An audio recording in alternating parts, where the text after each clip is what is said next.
Welcome back to another technical deep dive here in the debug zone. Today we're tackling a big question and breaking it down with insights from other users. Hopefully this clears up some misconceptions and helps you get the answer you need.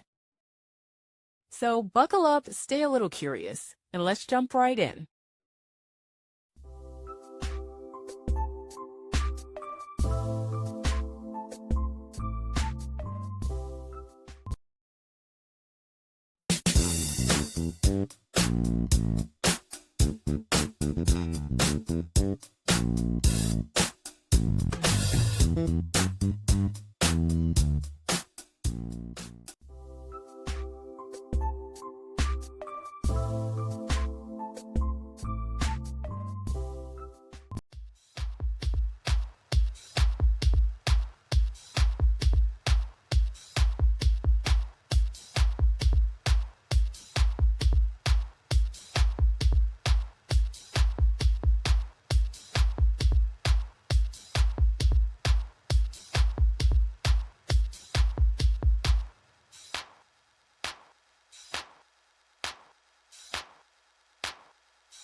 And that's a wrap.